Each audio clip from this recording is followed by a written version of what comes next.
Demasiado tiempo ha pasado sin temas, coyunturas y personajes abordados con profundidad, sin temor y sin concesiones. Por eso las preguntas son, ahora, ¿a quemarropa? Un espacio con Carlos Vera, hoy y cada vez que esté a punto de vencernos del miedo.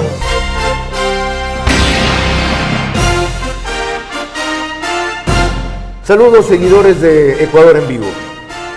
Ante una situación excepcional en el país, tomo también una decisión excepcional: volver a entrevistar.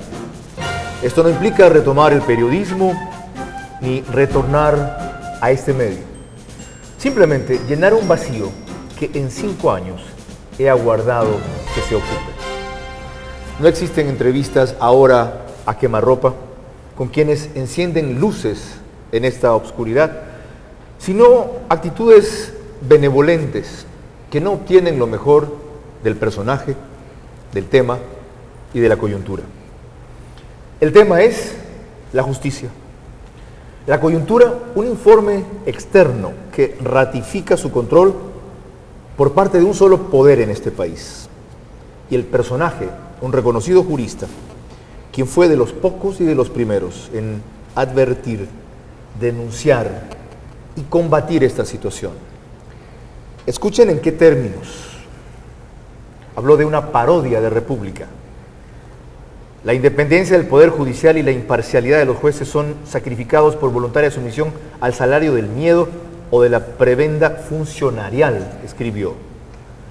La troika y el cambio de jueces por siervos con toga, dice en otra parte. El Ecuador, continúa, actualmente se gobierna bajo un régimen de evidente vocación totalitaria. La depredación de la independencia judicial a paso de lobos. Inicio del terrorismo judicial. Quien se expresa así, en este caso en el primer Leviatán judicial que publicó, de 3 ediciones que lleva ya, es el doctor Jorge Zavala Egas, mi primer invitado, experto en Derecho Constitucional y sobre todo profesor universitario de Derecho. Bienvenido, doctor, y gracias por aceptar la invitación. Gracias, Carlos, a usted, y bienvenido a su regreso con el prestigio e idoneidad que tienen sus entrevistas. ¿Podría actualizar este diagnóstico que acabo brevemente de citar respecto a la justicia? Solamente debería ponerle en comillas, idem, idem, idem, lo mismo y lo mismo. Es decir, se ha consolidado la aprehensión del Poder Judicial en manos del Ejecutivo, y todo juicio, todo litigio que le interesa al Ejecutivo, sea para prevenir, defender o criminalizar conductas, los jueces tienen que acatar, so pena de ser o destituidos o enjuiciados por prevaricato y llevados a la cárcel. ¿Todos los jueces? Yo creo que todos los jueces donde les caen asuntos que les interesa, no al Estado, al gobierno. Podemos decir, irónicamente, cínicamente, si se quiere entonces, que por lo menos la situación no se ha agravado, se ha mantenido. No, cuando yo escribía eso, eran solamente los jueces constitucionales y las altas jerarquías del Poder Judicial. Ahora son todos, desde un juez de niñez y adolescencia hasta el primer presidente de la Corte Nacional de Justicia. Esa generalización, por el hecho mismo de serla, no es errada, no es injusta, no es equívoca. Usted mismo en la introducción del Leviatán decía ahí, o hacía una salvedad, decía con la implícita salvedad de las excepciones que pudiera haber en la patria. Excepciones en cuanto a litigios que no son del gobierno, sí, pero a litigios que son del gobierno, el 100%. ¿Ha agravado esta situación la expedición del Código Orgánico Integral Penal? El Código Orgánico Integral Penal es un instrumento, un elemento de una política criminal que lleva un gobierno. Combatir la delincuencia, uno de los elementos es el Código Penal. Cuando se inaugura este Código Penal que ahora nos rige, cambia la escuela del penal liberal al penal funcional. Ahora la conducta del ser humano no es penada por ser humano, sino que es penada por la función que desarrolla en la sociedad. Pero ojo, esa función está normada y las normas provienen del Estado y provienen del gobierno. Por lo tanto, se ha hecho un derecho penal preciso para la política criminal de un gobierno autoritario.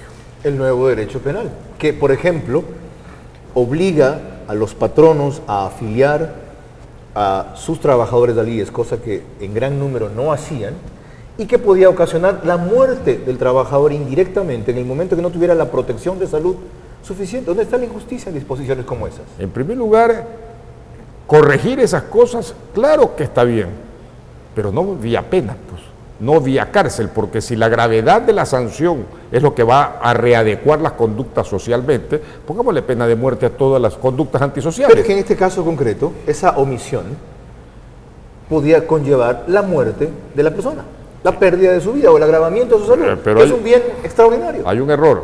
Eso que usted menciona está sancionado solo por contravención con 7 días de cárcel. Lo que es delito es apropiarse del dinero del afiliado y no depositar. Correcto, las Eso es aportaciones, delito. no situarlas al No Estado. situarlas al Estado. Pero lo otro que usted menciona es una contravención y yo me refería por Solo eso. con 7 días de cárcel. ¿le parece Solo poco? con 7. A mí me parece suficiente y me parece que ahí debe quedarse y me parece un poco exagerado por las injusticias que se van a producir en eso. ¿De qué otra manera se pueden cambiar las conductas si no es con ese tipo de sanción? Con la sanción a las personas jurídicas, que son las que deben responder. ¿Y no prueba la experiencia que eso que estaba vigente no había sido suficiente, doctor? Nunca hubo el rigor para querer ejercerlo. Fue el problema de la aplicación de la ley. Fue la aplicación de la ley, nada más, y porque se podía tranquilamente sancionar de manera acumulativa a aquel que cometía la infracción. Sin embargo, no se lo hacía. Sigamos profundizando. ¿Por qué no hubo el rigor? Porque sencillamente no hay vocación de aplicar la ley. ¿De quiénes? De parte de los funcionarios públicos, sea por ignorancia, o sea por falta de instrucciones, o sea por falta de idoneidad en general, no se aplica como se ¿Quién debe tiene aplicar. que imbuir esa vocación en los encargados de aplicarla? Necesariamente los principales jefes de cada una de las áreas. Bueno, por eso hay un procurador general del Estado que puede tranquilamente impulsar. Hay una Contraloría General del Estado, hay un Ministerio Fiscal. Es decir, ¿para qué están esos sino para una política de prevención de delitos, obligando a adecuar las conductas antes de que se conviertan en delitos? Entonces, ante la negligencia o lenidad que usted identifica y reconoce de esos sectores, está bien que venga un jefe de Estado todos los sábados y les tire las orejas. Bueno, ¿Cuál es el problema con eso? El problema no existe para mí en eso. El jefe de Estado puede hacer en cada sabatina lo que hace. Lo que está mal es que no lo haga para corregir, sino para lucirse, para simbolizar una conducta que el día siguiente la desconoce porque no la ejecuta. Ha señalado también usted la gravedad de que la ley de comunicación convierta un derecho en un servicio público. Correcto. ¿Qué es lo nefasto de esto? Para el televidente y comprensión, para no utilizar lenguaje técnico, lo nefasto es que la única forma en que se puede intervenir en un derecho es cambiándole su esencia a un servicio público. Y ahí sí interviene la regulación del Estado, rígida, severa, para poder controlar eso que era derecho, ahora como servicio Es decir, público. en el momento que cambian su categorización, casi su concepto, se permite su intervención. Vacían de contenido al derecho y lo transforman en un servicio público. Es decir, es lo mismo comunicar que dar el servicio de agua potable. Hago referencia a otra reforma legal, muy actual. Sistemáticamente, por una serie de razones, los bancos privados habían incursionado muy poco en el microcrédito y muy poco en el crédito de desarrollo. ¿Cuál es el problema con que ahora los quiera dirigir en ese sentido el Código Orgánico Monetario y Financiero? Partiendo de que la banca se resistió sistemáticamente, no generalmente, a darle significativos aportes a esas áreas. Porque el caudal de fondos que maneja la banca se obedecen al asegurarse el factor riesgo. Por lo tanto, para asegurar el dinero suyo, mío y los demás, tienen que saber que la colocación de los créditos tienen que tener un riesgo cubierto. ¿Cuál riesgo si los pobres son los mejores pagadores? Porque saben que no se pueden ir a Miami, Así no se maneja la entre economía. otras cosas. Así no se maneja la economía, No, pero desgraciadamente. así es no la así. realidad. La El realidad pobre paga es- porque sabe que o paga o se jode. Pero la realidad es sencilla. El banquero que no puede cobrar porque no tiene garantías donde caer, que la ley se los exige además, no puede prestar, porque está poniendo en riesgo la plata de todos. Ahora, lo que sucede es que lo que se quiere hacer es imponer a quién se le debe prestar, Dirigir. con garantías o sin garantías. Dirigir. No, imponer. Dirigir. Aquí no, Dirigir. en una sociedad como la ecuatoriana o venezolana no existe el sugerir, el recomendar, el Imponer exhortar. sería no decir, vea, a estos sectores tal cuota de crédito, sino a esta empresa o este sujeto esta cuota de crédito. No, eso ya sería dirigido. Yo me refería a dirigir a imponer en el sentido de que el rubro de tal porcentaje tiene que ser el sector agrícola, por decir algo. No me interesa la situación del sector agrícola, el riesgo lo corre usted y no lo corro yo como Estado. Sobre estos tres temas que hemos analizado, que ilustran un poco el marco general que vivimos, de intervención y de control de la justicia por parte de una sola función, aparte de los otros poderes. ¿Usted no vio que esto venía con la aprobación de la Constitución del 2008 que abrió la puerta? No, sinceramente no, por una simple razón. Hacia el 2007 que se discutía el tema y 2008 que culminó, lo que se mantuvo entretenido a todo el pueblo ecuatoriano, incluido a los que estudiamos Derecho Constitucional, es sobre los derechos y las garantías. ¿A usted también lo engañaron? Sí, señor. ¿A usted también lo distrajeron? Sí, no. Mientras armaban la organización del poder de tal forma que podían manipular, como manipularon los derechos y las garantías, como capturando al Poder Judicial, que es el primer garante de los derechos. Pero el 2012 ya estaba claro, ¿verdad? Sí, cómo no. Ya. ¿Por qué no aceptó usted ser candidato asambleísta, que hubiera salido sin duda en 2012 y hubiera tenido esa tribuna adicional para pelear por lo que ahora hace a través de instrumentos como estos? Yo creo que el poder de las minorías no se pelea en la Asamblea Constituyente. El poder de las minorías se pelea haciendo respetar las garantías a las minorías, precisamente en las cortes internacionales, por lo pronto en la coyuntura que tiene el Ecuador actualmente.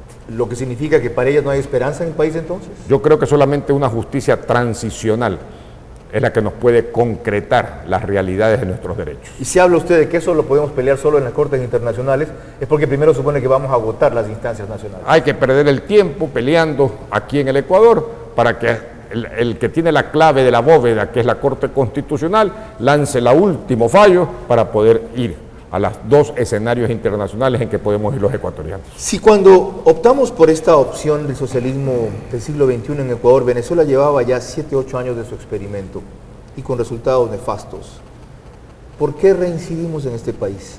Yo creo que el problema es uno solo. Lo que se pretende en Venezuela, la ideología del socialismo, si es que es ideología, la moda del socialismo del siglo XXI es el Estado en vez de sociedad. ¿Es una moda? Yo creo que sí. ¿Es una necesidad? No, definitivamente no.